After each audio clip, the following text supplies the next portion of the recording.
Hello बच्चा लोगों, कैसे हो? बढ़िया। Yes, my name is Alkesh sir, I am your physics teacher. अभी हम चैप्टर 1 फिजिकल वर्ल्ड के पार्ट 3 की बात करेंगे। पार्ट 3 आज लास्ट पोर्शन है, चैप्टर 1 फिनिश्ड। उसके अलावा छोटे छोटे क्वेश्चंस बच जाते हैं, वो आप आपके हिसाब से बुक में देख लीजिएगा। बहुत मेजर पार्ट 1, पार्ट 2, पार्ट 3 में सब कुछ आ गया है। आज दोस्त पार्ट 3 स्पेशल है फोर्स। व्हाट इज फोर्स, उसके बारे में। फोर्स तो सर देखिए, मैं डेफिनेशन तो नहीं देना चाहूंगा, लेकिन तुझे एक मतलब प्रैक्टिकल वे में ले जाता हूं। मेरे दोस्त ने कल मुझे धक्का मारा, जोर से खींच के दबाक। सर लगी तो नहीं ना आपको? लगी नहीं रे, लेकिन उसने धक्का मारा दबाक। मतलब उसने कैसे धक्का मारा? ऐसे जुम। समझ में आ रहा है? मतलब उसने वो मेरे कांटेक्ट में आया, ऐसा है ना। तो कांटेक्ट फोर्स, तो पहला ही फोर्स मैंने लिखा है कांटेक्ट फोर्स है। ठीक है दोस्तों, मैं स्प्रिंग को दबाता हूं, जूम, और छोड़ देता हूं। तो स्प्रिंग को दबाया है और फिर छोड़ा, तो स्प्रिंग को छोड़ता हूं तब स्प्रिंग ने अपना जगह वापस ले लिया कि नहीं? अपना जगह वापस ले लिया स्प्रिंग ने। मैंने दबाया, अब छोड़, तो क्या हुआ? स्प्रिंग ने अपना जगह वापस ले लिया और पहले जैसा था वैसा का वैसा स्प्रिंग हो गया। तो उसको बोलते हैं रीस्टोरिंग फोर्स। सब आएगा 11th में जब चैप्टर पढ़ोगे तब, ठीक है ना। अभी तो आपको समझाने के लिए खाली एग्जांपल दे रहा हूं। दोस्तों, मेरे हाथ में से पेन नीचे गिरा जमीन पे, मेरे हाथ में बॉल है, जुम, नीचे गिरा। मेरे हाथ सफरजन, एप्पल झाड़ पर से गिरा, नीचे गिरा। ये क्या है दोस्तों मालूम है? Gravitational force. ग्रेविटेशनल फोर्स है जिसने खींचा, है ना। चला जा। दोस्तों, जब हम सड़क पे जाते हैं, सब एक्टिवा बाइक सब चलाते हैं, मुझे सब पता है। तो हम जो एक्टिवा चलाते हैं उसका टायर जमीन के साथ घिसता है, उसे बोलते हैं फ्रिक्शन फोर्स, है ना। फ्रिक्शन, घर्षण, फ्रिक्शन, ठीक है। अब दोस्तों, मैं डोरी के एक एंड को मैं हाथ में पकड़ता हूं और डोरी के दूसरे एंड पे पत्थर बांध लेता हूं। अब घुमा, चिंता ता चिता चिता चिंता ता ता, हटना बेल, छूट जाएगा तो लगेगा तेरे को। तो वो जो पत्थर बांधा हुआ और मेरा हाथ है, तो डोरी खींची की खींची रहती है दोस्त, है कि नहीं। तो मान ले इस रूम में मैं ऊपर से एक डोरी टांग रहा हूं और डोरी के नीचे 20 किलो का एक वजन लटका देता हूं, तो डोरी क्या होगी? खींची रहेगी, है ना। ज्यादा वजन करेगा तो डोरी टूट जाएगी, ठीक है। तो जो खिंचाव होता है ना डोरी में, उसी को बोलते हैं टेंशन फोर्स। क्या बोलते हैं? Tension force. दोस्तों, मैं एक नली लेता हूं, पाइप जैसा, नीचे से बंद है, हाँ, उसमें मैं दिवेल भर देता हूं, कुछ भी ऑयल, थोड़ा गाढ़ा ऑयल भर देता हूं अंदर। फिर उसके अंदर, ऊपर से खुला है पाइप, ऊपर से खुला है, उसके अंदर एक आयन का छर्रा, समझ लेना, गोल गोल कोई चीज डालता हूं, स्पीयर टाइप अंदर में डालता हूं दिवेल के अंदर, या तो कुछ ऑयल है उसके अंदर थोड़ा डेंसिटी वाला। तो वो क्या आपको लगता है वो छर्रा जुप नीचे जाएगा? नहीं सर, ये सिस्टम से नीचे जाएगा। तो मतलब उसको कौन रोक रहा? विस्कस फोर्स, उस ऑयल का विस्कस फोर्स, ठीक है। दोस्तों, मैं एक मैग्नेट मेरे पास रख रहा हूं और यहाँ पे खिल्ली पड़ी है, आयन नेल, है ना। ओ, यहाँ पे मैग्नेट रखता हूं तो जुप, मैग्नेट रखा, जप, तो ये क्या हुआ दोस्त? Magnetic force. फिर दोस्तों, एटम के अंदर, जो अपने पास एटम है उसके अंदर इलेक्ट्रॉन, प्रोटॉन, ये सब होते हैं, वो सब आप 9th 10th में पढ़े हुए हैं। तो उनका इलेक्ट्रिक फोर्स होता है उनके बीच में, ठीक है। चल, फिर स्ट्रॉन्ग न्यूक्लियर फोर्स, वो बाद में अभी ये वीडियो में समझाने वाला हूं। पूरा स्ट्रॉन्ग न्यूक्लियर फोर्स क्या है वो मैं समझाऊंगा, ठीक है। स्ट्रॉन्ग न्यूक्लियर फोर्स न्यूक्लियस के अंदर रहे हुए प्रोटॉन और न्यूट्रॉन के बीच में लगता है, प्रोटॉन के बीच में लगता है। मैं समझाता हूं क्या है, ठीक है। मॉलिक्यूलर फोर्स, मॉलिक्यूलर फोर्स क्या है? दो मॉलिक्यूल्स के बीच में लगने वाला फोर्स, ठीक है। तो ये छोटे छोटे फोर्सेस मैंने आपको बताए हैं। अब मेन, ये सारे के सारे जो फोर्स हैं, वो सारे के सारे फोर्स, एक 4 फोर्स समझाने वाला हूं, उसमें सब आ गया। पहला, हे हा हा हा हा हा, ग्रेविटेशनल फोर्स, बराबर लिखा है रे, होगा ग्रेविटेशनल फोर्स। ठीक है, ओके। दूसरा है, ये हो गया electromagnetic force, ten ten ten ten ten ten ten ten. और तीसरा है स्ट्रॉन्ग न्यूक्लियर फोर्स, और चौथा है वीक न्यूक्लियर फोर्स। कैमरामैन बच्चों को इधर दिखेगा या नहीं दिखेगा? दिखेगा यहाँ पे बच्चों को? तो मैं थोड़ा साइड में कर दूं चीजें, ठीक है। देखते चलिए, फिर रफ करके समझाऊंगा मैं। पहले ग्रेविटेशनल फोर्स समझ लेते हैं हम। ग्रेविटेशनल फोर्स दोस्तों, न्यूटन बाबा ने ये कहा था। न्यूटन बाबा ने क्या कहा था पता है? इस ब्रह्मांड में, इस यूनिवर्स में कोई भी दो मास वाली चीजें हो, जिनके पास मास हो, सन और अर्थ ले लो। हाँ सर ले सकते हैं हम। तो ये सन है, ये अर्थ है, उन दोनों के बीच में कुछ तो डिस्टेंस है। तो दो मास वाली चीजें जिनके बीच में कुछ डिस्टेंस है, उनके बीच में ग्रेविटेशनल फोर्स लगता है, ऐसा बोला उन्होंने।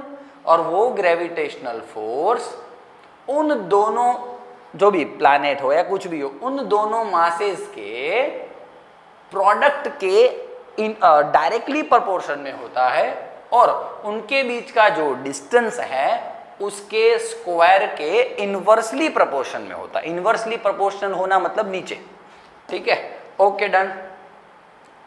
अब दोस्त इसमें तो एक थॉट लड़ा, अब मैं पॉइंट्स लिखने जा रहा हूं।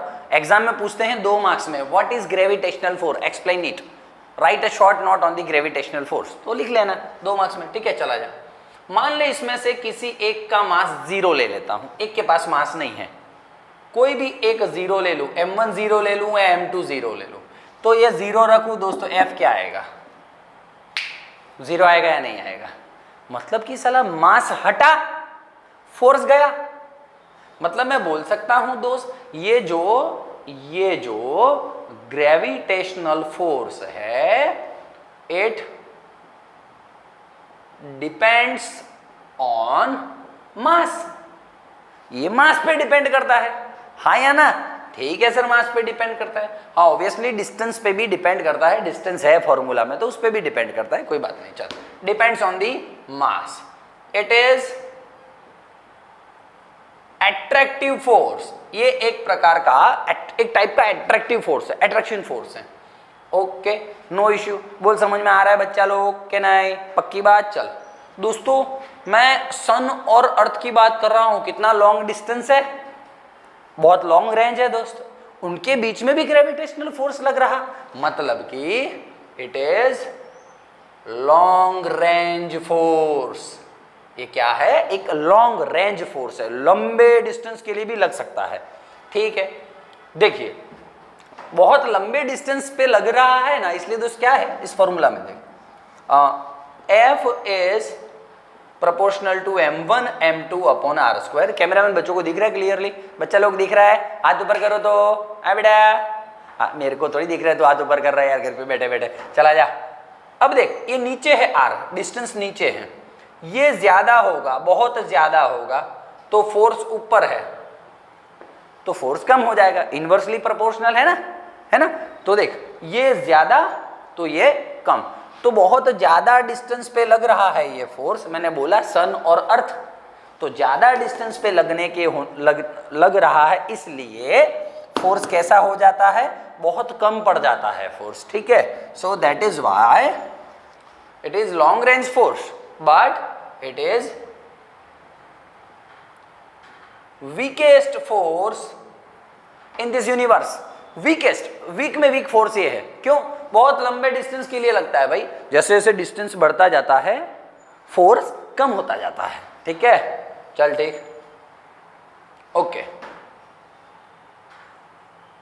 जादू देखो जादू, ठीक है ठीक है ठीक है ठीक है। चल, मास पे डिपेंड है, अट्रैक्टिव है, हाँ। It is universal force, it is universal force, है ना, सब जगह लगता है, बिंदास। और दूसरा, मीडियम नहीं चाहिए, medium not required, does not depend on the medium, medium is not required, medium पे डिपेंड नहीं करता है। मीडियम मतलब क्या? अर्थ है और सन है, सन और अर्थ के बीच में, देख भाई एक्चुअली में क्या होता है, ग्रेविटेशन फोर्स का मैं समझाता हूं तुझे। सन है ये और ये अर्थ है, तो सन के आजू बाजू में अर्थ ऐसे घूम रहा है, जूम जूम, ऐसे ऐसे घूम रहा है कि नहीं घूम रहा है, एक ही सर्कल में घूम रहा है सन के आजू बाजू में। ये रहा सन मेरे पास, ये रहा अर्थ। क्यों अर्थ छटक नहीं रहा है, अर्थ क्यों उसके आजू बाजू में ही घूम रहा है? क्योंकि इसके ग्रेविटेशन के ग्रेविटेशन फोर्स ने उसको पकड़ के रखा हुआ है। क्या बीच में डोरी बांधी है क्या? नहीं सर। तो फिर कोई मीडियम बनाया मैंने, किसी को डोरी वोरी बांध के रखी क्या? नहीं ना, मीडियम डज नॉट रिक्वायर्ड। ठीक है, चला जा। फॉर एग्जाम्पल के तौर पे मैं लिख सकता हूं sun and earth, planetary motion, planets के जो मोशन होते हैं वो, फिर एप्पल और अर्थ का सरफेस, एप्पल और अर्थ का सरफेस। बच्चों को दिख रहा है क्लियरली है? चला जा भाई, फटाफट टाइम नहीं बिगाड़ेंगे हम। इलेक्ट्रोमैग्नेटिक फोर्स क्या है? इलेक्ट्रोमैग्नेटिक फोर्स हम देखेंगे बच्चा लोगों को, इसमें सब क्लियर है, इतना लिखेगा 2 मार्क्स पक्का है रे तेरा, जलसा कर। चला जा, electromagnetic force, you know that sir, what is electromagnetic force? Yes, I know that very well. Okay, दोस्तों क्या होता है, कूलम्ब नाम के एक साइंटिस्ट ने, उन्होंने ऐसा बोला कि जो 2 चार्जेस होते हैं, चार्ज क्या होता है? प्रोटॉन हो सकता है, न्यूट्रॉन हो सकता है, इलेक्ट्रॉन हो सकता है। ये 3 चार्जेस, फंडामेंटल चार्जेस आपको पता है, चार्ज पार्टिकल्स होते हैं। विश्व में जो चीजें बनी है इन तीनों फंडामेंटल पार्टिकल से बनी हुई है। आप आगे जाके देखोगे कि इससे भी और फंडामेंटल पार्टिकल्स हैं लाइफ में, लेकिन अभी के लिए इतना ही है। ये 3 फंडामेंटल पार्टिकल्स हैं, प्रोटॉन के ऊपर प्लस चार्ज है, इलेक्ट्रॉन के ऊपर माइनस चार्ज है, और न्यूट्रॉन के ऊपर कुछ चार्ज ही नहीं है, जलसा कर रहा है वो बिंदास अपने हिसाब से चला जाए। तो उन्होंने बोला था कि 2 चार्जेस हों, चार्ज को जैसे कि मास थे तो m1 m2, मास m, ऐसे ही चार्ज को q से डिनोट करते हैं, तो q1 q2, इनको किसी डिस्टेंस पे रखा हो तो इनके बीच जो फोर्स लगता है वो उनके चार्ज के प्रोडक्ट के जितना होता है, इनवर्स डायरेक्टली प्रोपोर्शनल होता है, और उनके बीच के डिस्टेंस के स्क्वायर के इनवर्सली प्रोपोर्शनल में होता है। ये तो सर हमें इसकी याद दिला रहा है। यस, तो इसी को दोस्तों बोलते हैं कूलम्ब फोर्स। क्या बोलते हैं? Coulomb force. ठीक है, चल कोई बात नहीं, कूलम्ब फोर्स को ही आगे जाके समझा रहा हूँ। इलेक्ट्रिक फोर्स भी बोलते हैं और इलेक्ट्रोमैग्नेटिक फोर्स भी बोलते हैं। ठीक है, चलो अब तू देख, इसमें किसी एक चार्ज को मैं 0 ले लूँ, मान ले Q1 को 0 ले लूँ या Q2 को 0 ले लूँ, तो सर F कितना हो जाएगा? 0 हो जाएगा। मतलब चार्ज नहीं होगा तो इलेक्ट्रिक फोर्स नहीं लगेगा। तो बोल सकता हूँ दोस्त, depends on charge, depends on charge. अब देखिए क्या है दोस्तों, मान लो प्रोटॉन हो तो दोनों सेम चार्जेस हैं, प्लस प्लस, तो दोनों एक दूसरे को रिपल करते हैं। और मान लो प्रोटॉन और इलेक्ट्रॉन हो तो दोनों अपोजिट चार्जेस हैं, तो एक दूसरे को क्या करेंगे? अट्रैक्ट करेंगे, है ना। तो दोस्तों ये जो इलेक्ट्रिक फोर्स है, इलेक्ट्रोमैग्नेटिक मुझे समझाना है, 2 मिनट शांति रख। इलेक्ट्रिक फोर्स है, मैं इलेक्ट्रिक फोर्स बोल रहा हूं, वो क्या है? रिपल्सिव टाइप का भी हो सकता है और अट्रैक्टिव टाइप का भी हो सकता है, डिपेंड ऑन द चार्ज। ठीक है, चल आ जा। तो इट इज अट्रैक्टिव एंड और रिपल्सिव। ठीक है, अट्रैक्टिव और repulsive. It is also long range force, है ना। मैं इलेक्ट्रिक फोर्स की बात कर रहा हूं दोस्तों। लॉन्ग रेंज फोर्स कैसे? सन में से अर्थ पे इलेक्ट्रोमैग्नेटिक वेव्स आती हैं, इलेक्ट्रोमैग्नेटिक वेव्स आती है, देखो कितना लॉन्ग डिस्टेंस है, इसलिए उनको लॉन्ग रेंज फोर्स बोलता हूं दोस्तों। ये जो इलेक्ट्रिक फोर्स है वो it stronger than gravitational force. ये ग्रेविटेशनल फोर्स से स्ट्रॉन्ग है। अच्छी बात है, बहुत स्ट्रॉन्ग है। तो कितना स्ट्रॉन्ग है तो मैं समझा देता हूं तुझे कितना स्ट्रॉन्ग है। मैं दिख रहा हूं बच्चों को? पक्का? चल कितना स्ट्रॉन्ग है देखना। मैं 2 प्रोटॉन लेता हूं, मैं 2 प्रोटॉन लेता हूं दोस्त। प्रोटॉन के जो चार्जेस हैं उनके कारण उन पे क्या लगेगा? इलेक्ट्रिक फोर्स लगेगा। हाँ सर, भाई मैं ऊपर आ गया वापस। ये दो चार्जेस हैं, उनके कारण क्या लगेगा? Electric force. और प्रोटॉन का कुछ मास होता है, इस प्रोटॉन का भी कुछ मास होगा, तो मास के कारण क्या लगेगा? Gravitational force. हाँ या ना? तो ये जो प्रोटॉन है उन पे लगने वाला इलेक्ट्रिक फोर्स और ग्रेविटेशनल फोर्स दोनों जो लगते हैं, उसमें दोस्त इलेक्ट्रिक फोर्स ग्रेविटेशनल फोर्स की कंपेयर में 10⁻36 जितना ज्यादा है। 10⁻36 जितना ज्यादा है। ये खाली इंफॉर्मेशन है, देख लेना। फिर ये इट इज यूनिवर्सल, ये यूनिवर्सल नहीं है, नॉट यूनिवर्सल नहीं है, ठीक है। इसमें भी मीडियम की कोई रिक्वायरमेंट नहीं है, मीडियम डज नॉट रिक्वायर। क्यों रिक्वायरमेंट नहीं है भाई? सन से अर्थ पे इलेक्ट्रोमैग्नेटिक वेव्स आ रहे हैं, तो इलेक्ट्रोमैग्नेटिक वेव्स आ रहे हैं, बीच में देख ले वैक्यूम है, कहाँ है कोई मीडियम, है ना?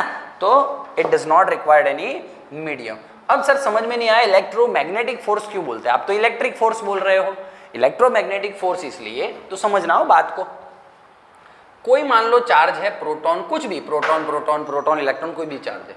मान लो ये Q1 चार्ज है, ये Q2 चार्ज है। कैमरामैन बच्चों को दिख रहा है?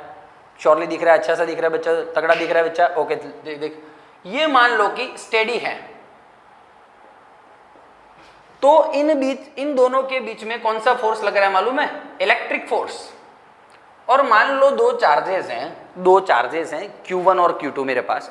मान लो दोनों दौड़ रहे हैं, ज़ूम ज़ूम, या तो कोई एक ऐसे दौड़ रहा है, टंगनंग टंगनंग टंगनंग टंगनंग टंग दौड़ रहे हैं, या तो देख टक टक टक टक टक, कुछ भी, मतलब दोनों मोशन में होने चाहिए।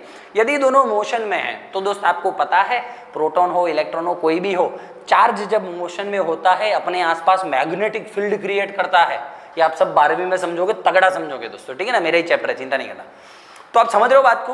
तो जब चार्ज मोशन में होते हैं तब उनके बीच में इलेक्ट्रिक फोर्स तो लग ही रहा है, और ये क्या क्रिएट करने लगे अपने आसपास? मैग्नेटिक फील्ड क्रिएट करने लगे। इसलिए मोशन में जब चार्ज होता है तब इलेक्ट्रोमैग्नेटिक फोर्स लगता है। बोल समझ में आ रहा कि जा रहा? इसलिए उसको लिखा गया है इलेक्ट्रोमैग्नेटिक फोर्स। बोल चलेगा? रफ कर दूं मैं इसको? ठीक ठीक ठीक ठीक बच्चा लोग यहाँ पे दिख रहा है बच्चों को, है ना? चल ठीक है, okay okay okay okay, done done done done. ये दोनों समझ में आया? क्लियरली बात है, पक्की बात है। चल मैं और रफ करता हूँ। और स्ट्रॉन्ग न्यूक्लियर फोर्स, और 4 फंडामेंटल फोर्सेस हैं दोस्त दुनिया में, 4 फंडामेंटल फोर्सेस हैं। उसमें से आपको मैंने 2 समझाया, अभी 1 मिनट वीडियो पोस्ट करके मैं आपको ये रफ करके समझाता हूँ। चलिए ठीक है ना? बॉर्ड रफ हो चुका है strong nuclear force and weak nuclear force, 2 बाकी रह गए। 4 फंडामेंटल फोर्स में ग्रेविटेशनल फोर्स, इलेक्ट्रोमैग्नेटिक फोर्स, अब आया है strong nuclear force and weak nuclear force. ठीक है, सारा बारे में आप पढ़ोगे अच्छी तरह से, तगड़ी तरह से। अच्छा हाँ ठीक है, चल चल चल चल, एक अच्छा सा गाना हो जाए। तलवारों पे सर वार दिए, अंगारों में जिस्म जलाया है, कब जाके कहीं हमने सर पे ये केसरी रंग सजाया है। Ten ten ten ten ten, चला जा। स्ट्रॉन्ग न्यूक्लियर फोर्स, बच्चा बच्चा, strong nuclear force.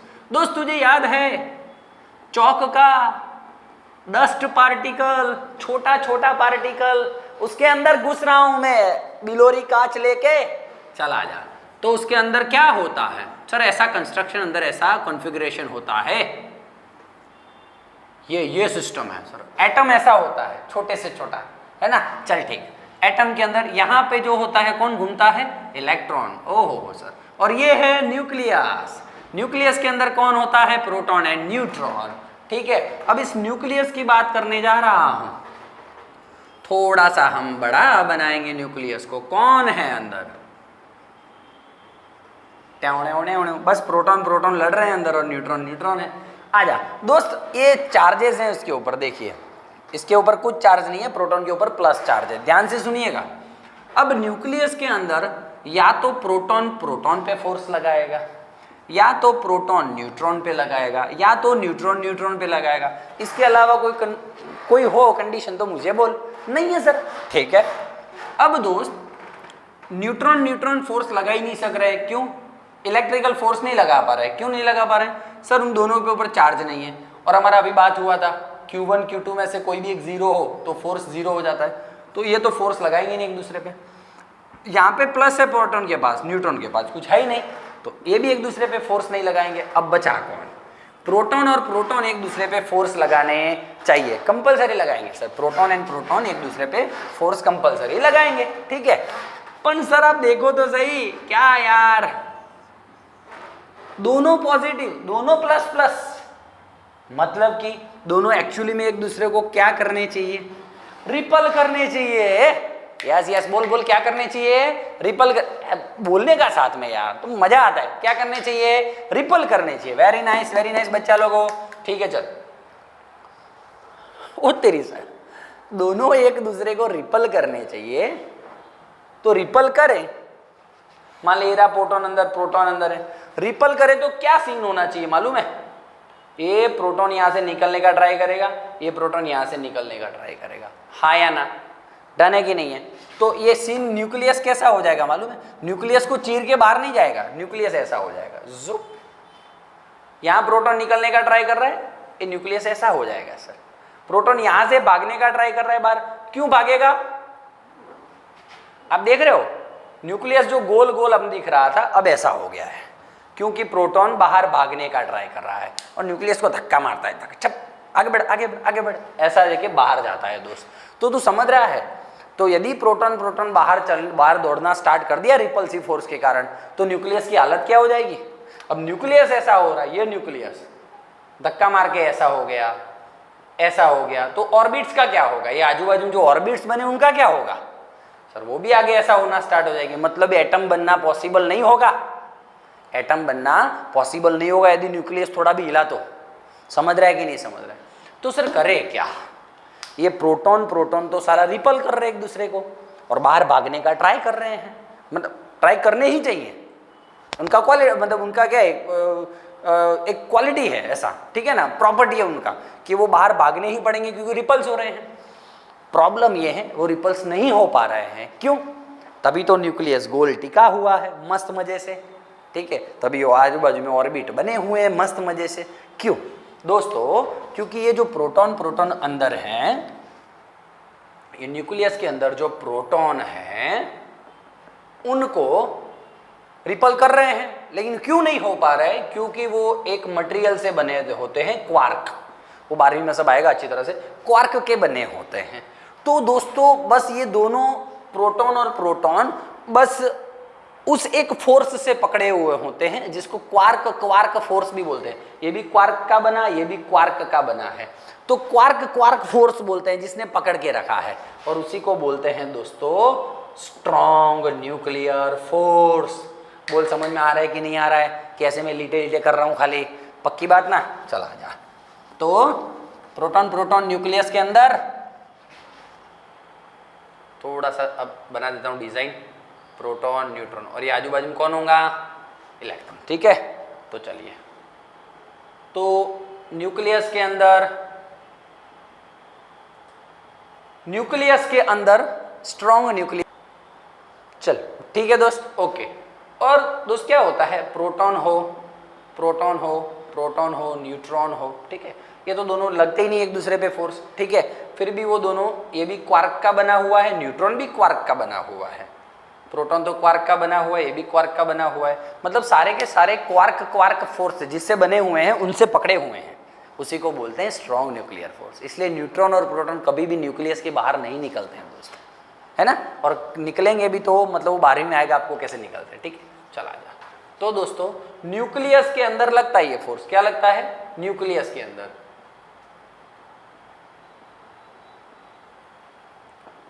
Nucleons,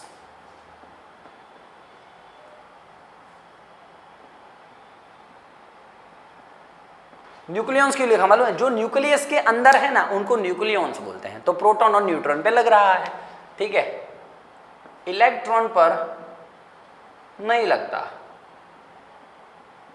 it does not effect electron. Okay, nucleus मतलब प्रोटॉन न्यूट्रॉन पे लग रहा है।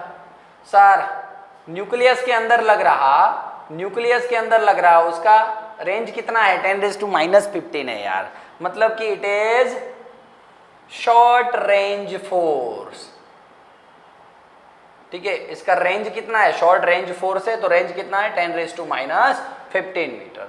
सर सबसे कम डिस्टेंस है 10⁻15 और स्ट्रॉन्ग न्यूक्लियर फोर्स है भाई। क्या है ये? Strong nuclear force. तो यहाँ पे लिख सकता है, तो स्ट्रॉन्ग न्यूक्लियर फोर्स न्यूक्लियॉन्स पे लगता है।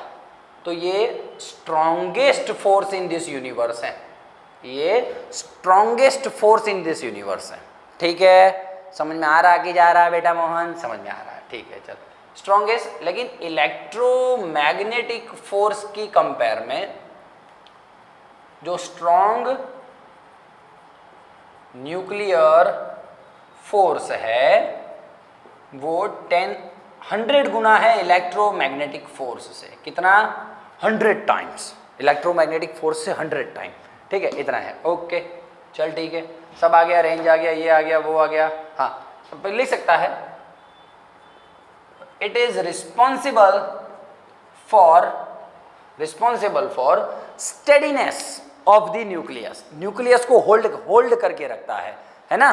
तो ये आप लिख सकते हो, इतना मतलब आपका काम है। एक बार आप देख लीजिए, चलिए आप देख लीजिए बोर्ड, आराम से आराम से आराम से आराम से, कोई उतावल नहीं है भाई, कोई उतावल नहीं है। चल ठीक ठीक, दिख रहा बच्चा लोगों में, है ना? चलिए ठीक है। फिर बहुत सारे हैं यार, जैसे कि प्रोटॉन था, रिपल्स करने वाला था, किया नहीं किया, क्वार्क ने पकड़ के रखा उसको। तो दोस्तों it does not depend on charge. अरे इतना लिखेगा 2 मार्क्स दे देगा तेरे को, टेंशन नहीं ले रहे, चला आ जा तू। वीक न्यूक्लियर फोर्स, ये दोस्तों ये अभी सिस्टम मैं स्पीड में समझाऊंगा क्योंकि ज़्यादा नहीं समझेंगे हम। जब न्यूक्लियस के अंदर से, हाँ ऐसा होगा 12वीं में, बीटा पार्टिकल्स निकलते हैं, है ना बेटा? बीटा पार्टिकल्स पता ही नहीं होगा क्या है, जान दे, छोड़ दे, सब सिर पर से ऊपर से जाएगा, खाली याद रख अभी के लिए। समझाने जितना था मैंने सब समझाया बेटा, तेरे को डीप में ले गया हूं मैं, चला जा। बीटा पार्टिकल्स होते हैं जब निकलते हैं न्यूक्लियस के अंदर से, तो वो अपने साथ इलेक्ट्रॉन और न्यूट्रिनो लेके निकलते हैं। क्या लेके निकलते हैं? Electron and neutrino. During that timing weak nuclear force लगता है। ठीक है, वीक न्यूक्लियर फोर्स लगता है। ठीक है, वीक न्यूक्लियर फोर्स एक्चुअली में उसका रेंज कितना? ये भी शॉर्ट रेंज फोर्स है। शॉर्ट रेंज फोर्स रेंज कितना है उसका? रेंज कितना है? 10⁻16 मीटर लिखते हैं, कोई इश्यू नहीं है दोस्तों। अब इसके बारे में क्या ख्याल है आपका? इसके बारे में ये ख्याल है कि it is stronger than gravitational force but weaker than electromagnetic force and strong nuclear force। समझ में आ रहा है तेरे को? वीक न्यूक्लियर फोर्स ग्रेविटेशनल से तो स्ट्रॉन्ग है, पर इलेक्ट्रोमैग्नेटिक से और स्ट्रॉन्ग न्यूक्लियर से वीक है। चल ठीक है, आजा, बोल समझ में आ रहा है तेरे को? डन है? तो मेरे को इतना समझा दे। कैमरामैन दिख रहा है बच्चों को यहाँ पे? पक्का? हाँ इतना, ये दिख रहा है ना? पक्की बात है? चलो बच्चा लोग देखिए, सबसे स्ट्रॉन्ग न्यूक्लियर फोर्स, सबसे वीक ग्रेविटेशनल फोर्स। हो गया? ये मैं बात कर रहा हूँ ये, हाँ ये देख ले, यहाँ पे आ जाऊँ। दिख रहा है बच्चा लोगों कि मैं रफ करके समझाऊँ?